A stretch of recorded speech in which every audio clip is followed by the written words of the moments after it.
So I think this is the final setup I'm going to go with as far as connecting up the MAF to the turbo on the L28 ET.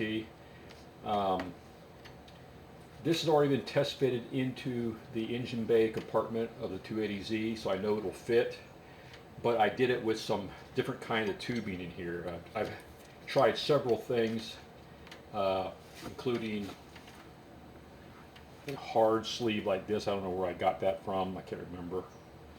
And I had a very, very flexible stuff. Here, let me show you what that was.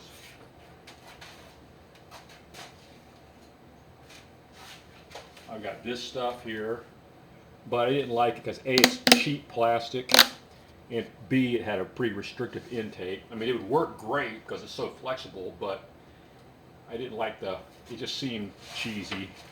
So what I ended up doing was I had two of these flexible couplers. Now these come out of, I think the model years are 2007 through 2010 Toyota Sienna minivans. It's the intake.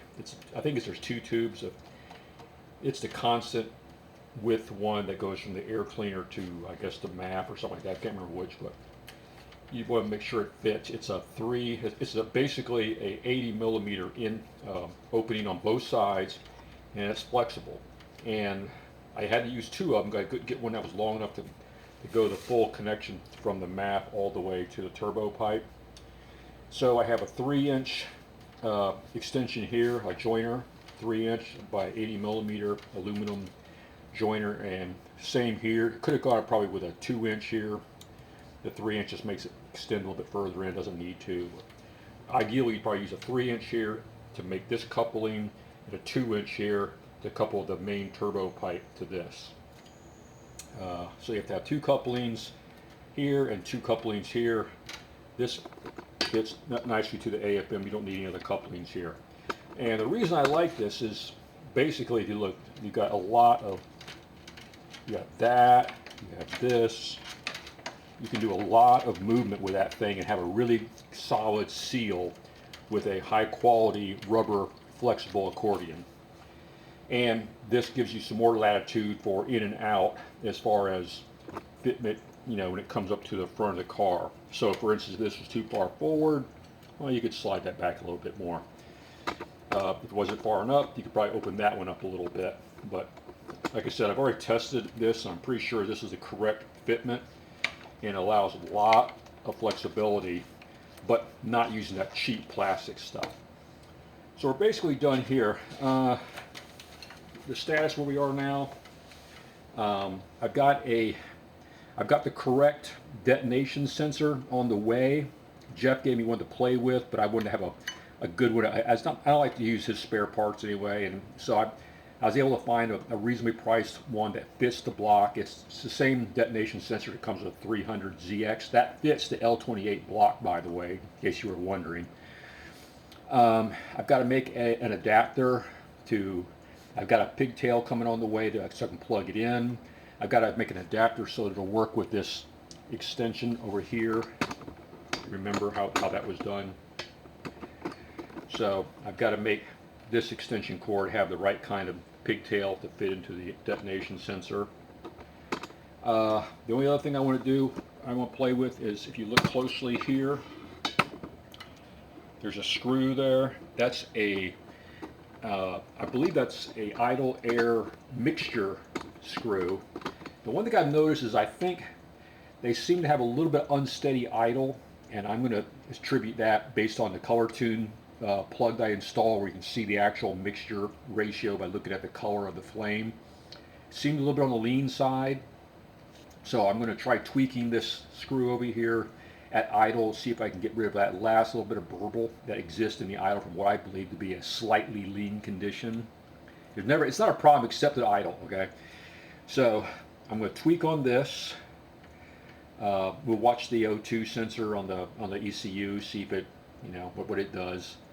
But I want to work on that a little bit, get that detonation sensor, and then that's basically it. We're ready to go. The only thing I have to do is decide, do I want to take off all the manifolds and the distributor and install them on the base block that I have, you know, or do I pull the engine out in its entirety and install this complete setup?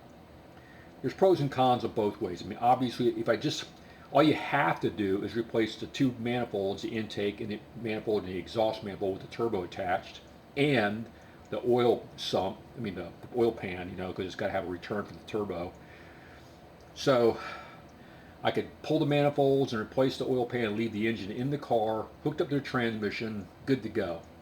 But then I'm not using the turbo engine, which, you know, has the hydraulic lifters and all the kind of nonsense. Oh, the main thing being it doesn't have the correct setup for a detonation sensor. The block is not tapped for the detonation sensor. So I'd have to either give up on that or figure out some alternative way of mounting that to make it all work.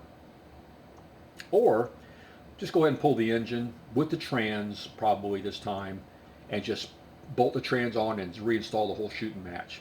Like I said, they both have their advantages and disadvantages. If I just want to do a fitment test, I could not even worry about the oil pan originally. Just put the turbo manifold in there. We'll put the manifolds on and just see how it all works out. You know, if it works, great. Then I'll go ahead and do the oil pan. If it doesn't work out, I'll put the old manifolds back on and just call it a day. You know. So anyway, that's where we are. Decisions. Oh! I forgot. I still have to test fit the ECU. So I'll probably work on that later as well. So we have the idle air mixture to deal with, and we have the ECU fitment. I don't know if you can see it down there.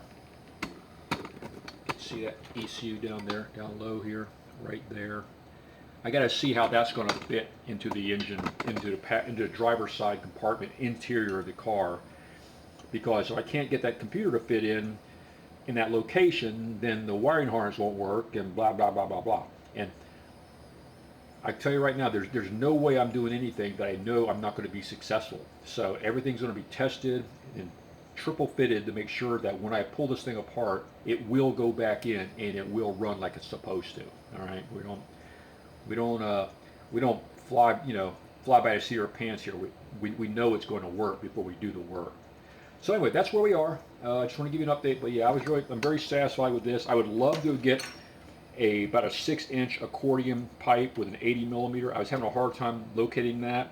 I bought some silicone thing with a double bubble. It was so stiff, it absolutely would not bend at all. So forget that. So the rubber accordion is really what you need. I just could not source one long enough that was just a simple. I don't want any extra holes or anything like that. I looked in junkyards and just wasn't satisfied. So this is what we ended up with, and I'm okay with this. I would like to have it all one piece, but if it's not the end of the world either. Anyway, thanks for watching. Thanks. Bye.